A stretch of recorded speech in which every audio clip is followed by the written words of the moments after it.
prodi manajemen. Ya, prodi manajemen itu kan ada beberapa kayak ekonomi terbuka, ekonomi tertutup. Kalau untuk masalah ekonomi tertutup kan gue udah agak paham ya dari sebelum-sebelumnya. Kalau untuk ekonomi terbuka itu apa sih?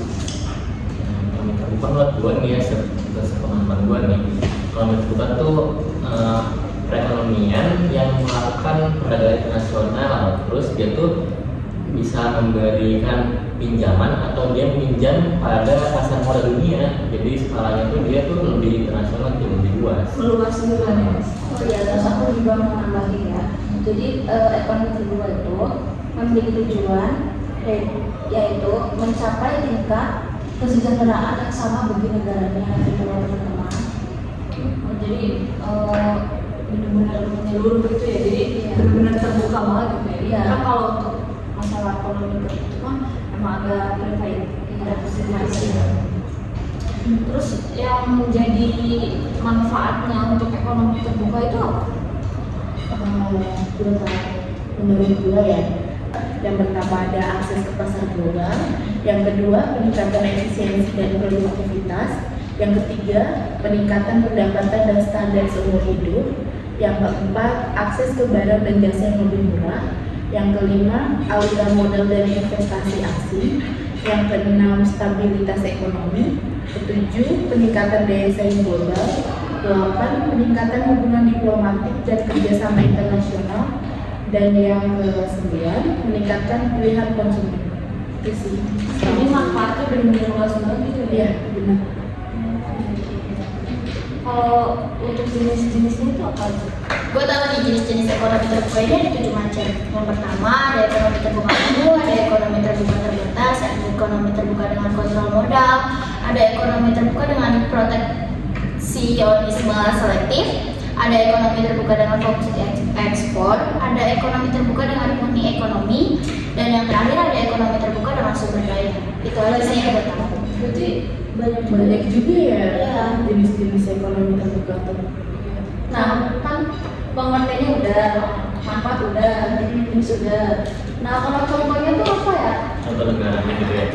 Mungkin dari negara gitu ya. Yang kan kalau untuk ekonomi terbuka kan luas juga. Mungkin Ada ada juga udah kayak baca-baca gitu kan ya Kak. Kalau untuk contoh dari ekonomi terbuka itu ada Singapura. Singapura itu perdagangan bebas,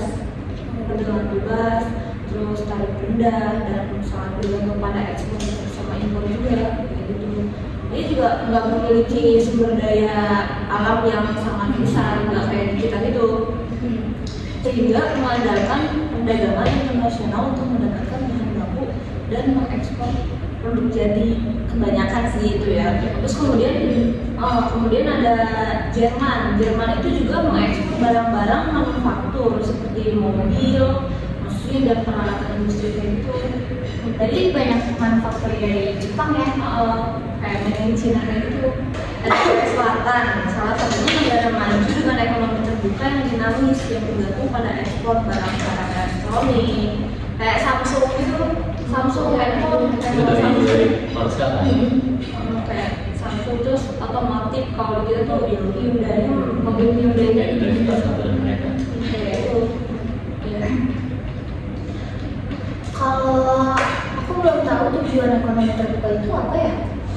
Tujuan ekonomi terbuka itu yang pertama itu mendorong pertumbuhan ekonomi, meningkatkan efisiensi ekonomi, memperkuat hubungan diplomatik dan ekonomi antar negara, meningkatkan investasi asing, sama yang terakhir itu menciptakan lapangan kerja. Juga dia menciptakan lapangan kerja juga. Iya, jadi banyak. Kalau fungsi ekonomi terbuka, Nah, berarti dia fungsinya tuh banyak kan ya, berarti ya skala internasional kan ya. Berarti dia bisa mendorong kan perdagangan internasional juga bisa tuh, terus meningkatkan akses terhadap teknologi dan inovasi itu pasti kan ada ya, berinovasi terus setiap tahunnya, terus meningkatkan aliran modal dan investasi pasti kan itu. Investasi dari pemegang saham pasti kan, ekonomi terbuka saham juga termasuk. Terus memperluas pilihan konsumen, terus juga bisa meningkatkan pendapatan nasional sih. Jadi suatu negara bisa meningkat pendapatannya dari itu. jadi dia berpengaruh banget ya peningkatan. Terus kalau jenis-jenis pasar modal Gue tahu jenis-jenis pasar modal ada 5 ya. Yang pertama itu ada pasar saham, kedua pasar obligasi, ketiga reksadana, keempat pasar modal syariah, dan yang terakhir indeks pasar. kalau dari 5 tersebut terus selanjutnya ada lagi nggak sih? Tapi aku tahunya kayak bukan jenis kayak contoh pasar modalnya gitu.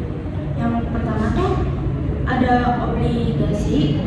Obligasi itu pemerintah atau perusahaan menerbitkan obligasi untuk mendapatkan dana. Yang kedua itu pasar uang, beroperasi di antara lembaga keuangan di mana instrumen keuangan jangka pendek seperti sertifikat deposito diperdagangkan. Kalau tujuan dari pasar modal itu apa ya? Ada yang tahu nggak sih? Tujuannya ya. Tujuannya seperti bisa jadi buat pendanaan bagi perusahaan yang kekurangan dana itu bisa di situ kan, bisa digunain. Terus likuiditas, terus transportasi dan regulasi. Terus berarti dia pasar modalnya diatur, terus dapat perlindungan bagi investornya karena dia akan pasti punya informasi yang jelas tentang perusahaannya kan. Jadi dilindungi gitu ya. Terus ada indikator ekonomi, dia tuh kinerja pasar modal yang sering dijadikan indikator atau enggak acuan suatu kesehatan ekonomi di suatu negara. Terus ada peluang investasi juga, dia bisa jadi peluang atau jadi potensi imbal hasil bagi investor gitu loh. Terus ada pertumbuhan ekonomi, dia tuh bisa menyediakan akses kayak tadi bisa jadi akses buat pendanaan. Terus juga pasar modal itu berkontribusi pada pertumbuhan ekonomi secara keseluruhan. Berarti kan itu pasti punya tujuan kan, adanya pasar modal pasti punya tujuannya. Terus tujuannya apa sih ya? Ada yang modal? Tahu sih, tapi mungkin kalau ada salah kasih tahu ya. Ya, kalau setahu aku ini memberikan peluang kepada masyarakat untuk mengambil peran dalam pertumbuhan ekonomi. Lalu ada juga memberikan peluang atau kesempatan kepada masyarakat menjadi bagian dari kepemilikan perusahaan. Terus yang terakhir memberikan peluang kepada pelaku bisnis untuk memperoleh sumber modal dalam rangka melakukan ekspansi sih. Itu aja sih yang mau tahu. Kalau dari fungsi pasar modal itu sendiri apa? Aku tahu. Terus kalau fungsi dari pasar modal itu, aku tahu ya, sebagai sarana meningkatkan pendapatan negara, sebagai sarana pemerataan pendapatan, mempercepat pertumbuhan ekonomi, terus membantu pemerintah, sama yang terakhir sarana investasi bagi masyarakat. Banyak juga ya. Iya. Banyak ya. Itu kan udah fungsi pasar modal ya. Pasti ada contoh pasar modal, mungkin kalau ini Ya, setahu gue nih ya, ada beberapa nih yang kalau pasar modal itu sebenarnya kayak London Stock Exchange atau enggak yang kita tahu LSE, terus Japan Stock Exchange Group atau JPX. Terus kalau di Eropa mungkin ya Euronext, terus Shenzhen Stock Exchange. Mungkin kalau di area Asia kayak Shanghai Stock Exchange ya, tapi dia kayak di area Cina ya. Iya. Sama Hong Kong Stock Exchange. Gitu sih yang aku tahu. Jadi kita paham ya ekonomi terbuka itu ada apa aja. Ya, berarti ekonomi terbuka itu benar-benar menyeluruh, luas banget gitu, bukan hanya di situ aja gitu ya. Terus dari berbagai contoh, terus kayak ekonomi terbuka itu apa aja gitu. Berarti kita benar-benar paham sih. Kalian juga udah paham kan? udah sebenarnya udah. Tapi di dalam ekonomi terbuka ini juga ada pasar modal gitu ya. Iya, peningkatan pendapatan negara juga gitu. Kayak gitu aja sih nggak sih ini belajar barengnya. Mungkin besok kita bakal bahas materi yang lain ya. Oke, makasih nih guys.